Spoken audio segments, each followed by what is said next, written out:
Saat musik rock terasa stagnan dan terjebak dalam pola yang sama, Eddie Van Halen muncul dengan ide yang mengubah segalanya. Sebagai gitaris utama dan pendiri dari band Van Halen, Eddie adalah seorang jenius yang meletakkan standar baru dalam landscape musik rock dunia.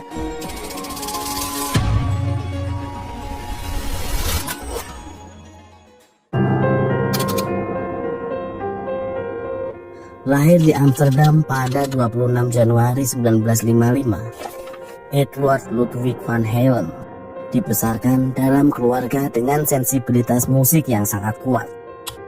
Ayahnya, Jan Van Halen, adalah seorang musisi profesional yang bermain saksofon, klarinet, dan piano. Sementara ibunya, yang bernama Eugenia, merupakan seorang ibu yang berasal dari Indonesia dan juga memiliki kecintaan pada musik. Pada tahun 1962, keluarga Van Halen memutuskan untuk berpindah ke California, sebuah tempat yang kelak menjadi saksi perjalanan musik Eddie Van Halen dan kakaknya, Alex Van Halen. Dari kecil, Jan Van Halen menanamkan disiplin bermusik pada kedua putranya. Keuletan ayahnya dalam memberi arahan musik klasik secara tidak langsung membentuk feeling dan kepekaan nada yang menjadi modal besar Eddie di kemudian hari. Awalnya, Eddie sempat mencoba bermain drum, sementara Alex belajar gitar. Lucunya, Alex justru lebih sering memakai drum milik Eddie dan mengembangkan kemampuannya sendiri.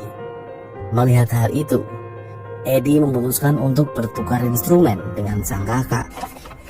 Pilihan ini ternyata tepat, karena Eddie mulai memperlihatkan bakat luar biasa dalam bermain gitar. Dia melatih permainan gitarnya secara otodidak, dengan mendengarkan rekaman-rekaman dari Eric Clapton, Jimi Hendrix, dan beberapa gitaris blues rock lainnya.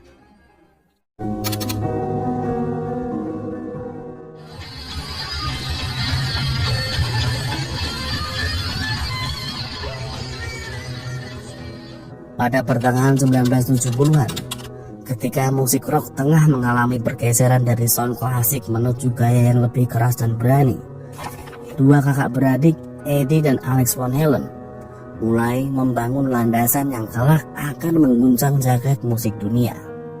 Berbekal latihan intens di kamar dengan semangat pantang menyerah, mereka merintis sebuah band yang awalnya dinamai Broken Combs. Langkah pertama mereka dalam membentuk formasi band yang solid adalah merekrut David Lee Roth dan kemudian mengubah nama band mereka menjadi Mammoth. Vokal David yang energik dan pesona panggungnya yang flamboyan menambah sentuhan karisma yang dibutuhkan oleh band ini.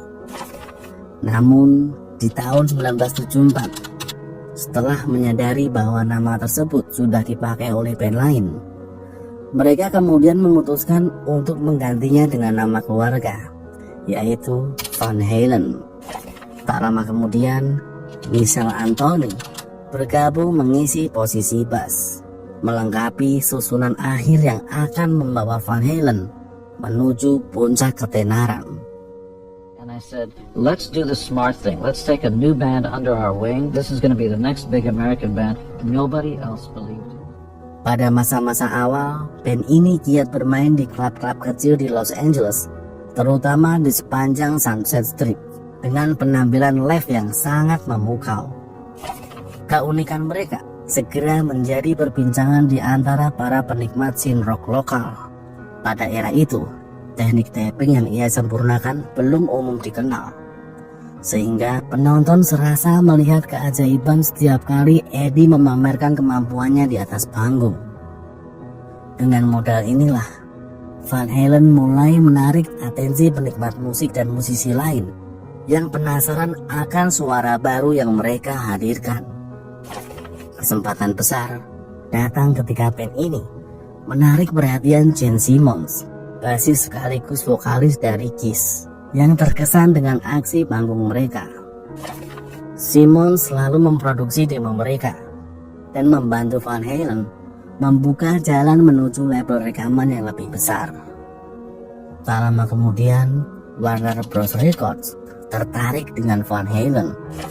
Lewat label ini, Van Halen kemudian merilis album debut mereka di tahun 1978. Focus in on this right here.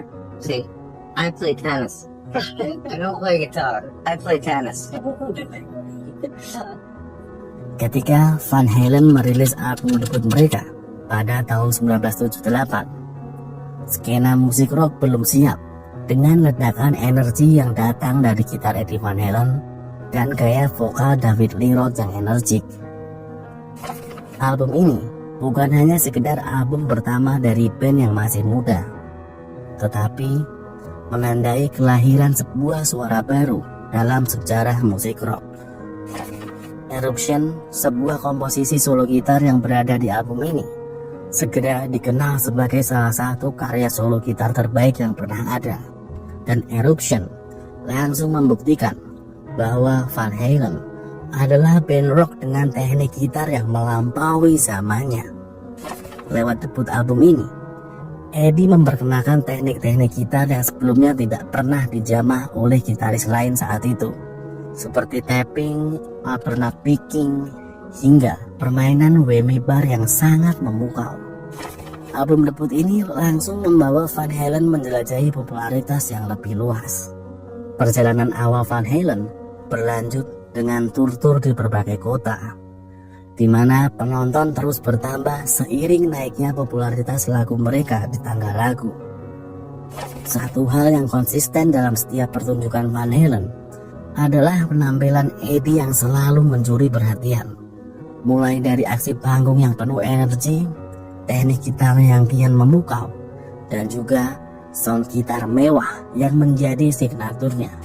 Dari sinilah perlahan Van Halen meneguhkan diri sebagai band yang membawa pembaruan dalam musik rock, menjembatani era rock klasik 70-an dengan sentuhan rock 80-an yang penuh isian lead gitar yang berani.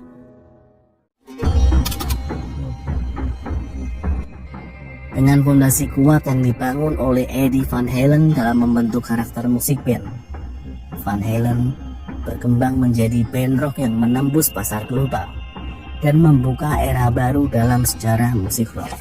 Sejak debut album di tahun 1978, rentetan album rock prestisius terus mereka rilis dengan sangat sempurna. Sampai tiba di tahun 1984, Van Halen kembali merilis album ke-6 mereka yang juga diberi judul 1984. Album ini semakin mengukuhkan posisi Van Halen sebagai salah satu band rock paling dominan di dunia. Album 1984 tidak hanya menjadi album dengan pencapaian komersial terbesar Van Halen, tetapi juga merupakan titik balik dalam karir mereka. Setelah kesuksesan yang sangat luar biasa lewat album 1984, Van Halen mulai dilanda konflik internal.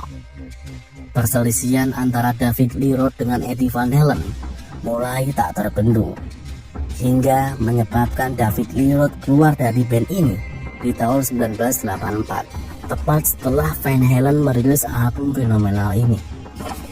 Posisi David Lee Roth kemudian digantikan oleh Sammy Hagar, seorang vokalis dari band hard rock bernama Montrose.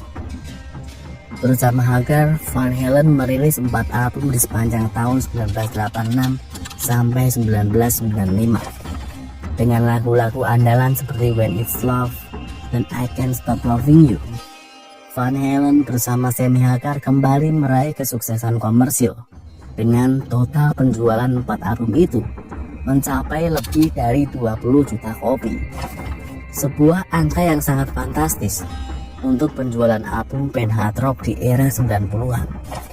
Mengingat era 90-an adalah saat dimana berhentinya era hard rock yang dilibas oleh jagoan baru bernama grunge. Namun setelah merilis 4 album bersama Hagar, Van Halen lagi-lagi harus kehilangan vokalisnya. Pada tahun 1996, Sammy Hagar memutuskan keluar dari Van Halen. Posisinya kemudian digantikan oleh Gary Sharon, vokalis dari band Extreme. Bersama Gary Sharon, Van Halen merilis album berjudul Van Halen 3 pada tahun 1998. Namun, hasil penjualan album yang buruk membuat Gary Sharon harus hengkang dari band. Keluarnya Gary Sharon sekaligus menandai berakhirnya era Van Halen sebagai sebuah band yang aktif merilis karya baru. Ketika berbicara tentang Eddie Van Halen, kita tidak hanya membicarakan seorang gitaris dengan teknik permainan gitar yang sangat luar biasa. Lebih dari itu, ia adalah seorang pioner yang paling berpengaruh dalam membentuk tren virtuoso ataupun shred di era 80-an. Keberaniannya untuk bereksperimen dengan gitar dan sound yang tidak biasa membawa pengaruh yang sangat signifikan bahkan sampai hari ini. Jika ada satu hal yang menjadikan Van Halen benar-benar berbeda dari band rock lainnya di eranya, itu adalah sound gitar unik yang diciptakan oleh Eddie Van Halen.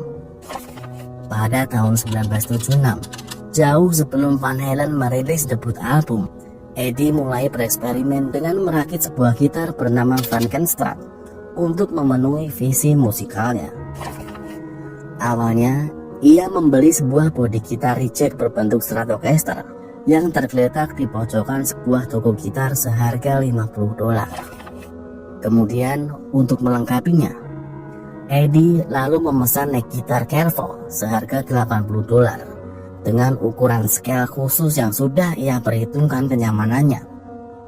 Bodi dan neck gitar yang sudah ia beli pun dirakit dengan menggunakan tremolo dari Strat tahun 58 dan pickup humbucker dari gitar Gibson. Eddie lalu mengecat gitar ini dengan corak garis abstrak berwarna hitam dan putih yang sangat ikonik. Prototipe Frankenstrat ini pun akhirnya selesai di tahun 1977 dan langsung digunakan oleh Eddie Van Halen dalam setiap penampilannya bersama band di era-era awal. Namun, eksperimen Eddie tidak berhenti sampai di situ. Ia merasa belum benar-benar puas dengan sound distorsi yang dihasilkan oleh gitar rakitannya ini. Maka, untuk mendapatkan sound yang sesuai dengan apa yang ia bayangkan, dimulailah eksperimen berikutnya, yaitu memodifikasi ampli gitar lawasnya, sebuah amplifier gitar merek Marshall keluaran tahun 1967. Saat itu, ia bereksperimen dengan menurunkan voltase ampli agar menghasilkan suara distorsi yang lebih hangat dan lebih jelas, yang kemudian dikenal dengan sebutan brown sound. Tak disangka, perpaduan gitar rakitan Frankenstrat dengan ampli Marshall modifikasi ini menghasilkan sebuah signatur suara yang belum pernah terdengar sebelumnya. Seiring kepopuleran Van Halen yang semakin meluas, eksperimen gitar dan sound Eddie Van Halen ini kemudian diadopsi oleh banyak gitaris di seluruh dunia. Bahkan banyak pabrik gitar dan amplifier ternama yang kemudian mencontoh inovasi yang dilakukan oleh Eddie Van Halen ini. Pada dekade 1980-an, ketika glam rock dan hair metal mulai populer, Eddie Van Halen mengambil peran kunci dalam pembaruan sound gitar brown sound yang dominan dan kemudian diikuti oleh banyak gitaris dari band rock populer lainnya seperti Poison, Whitesnake, Motley Crue, dan yang lainnya. Eksperimen nekat Eddie Van Halen ini benar-benar telah merubah landscape musik rock dan metal di dekade 80-an dan meletakkan standar baru dalam ranah bebunyian gitar yang lebih modern. Pada 6 Oktober 2020, jagat musik dunia dikejutkan dengan berita meninggalnya seorang Eddie Van Halen. Ia meninggal tepat di usia 65 tahun. Setelah sebelumnya berjuang melawan kanker yang ia derita sejak tahun 2000. Namun meski begitu, Eddie telah meninggalkan sebuah warisan penting dalam sejarah rock and roll dengan karya dan buah pikirannya. Eddie Van Halen, si gitaris jenius ini, telah mengembalikan kedudukan rock and roll pada tempatnya, bahkan di singgasana yang lebih tinggi, bersama band besutannya yang hanya satu dan untuk selamanya, yaitu Van Halen.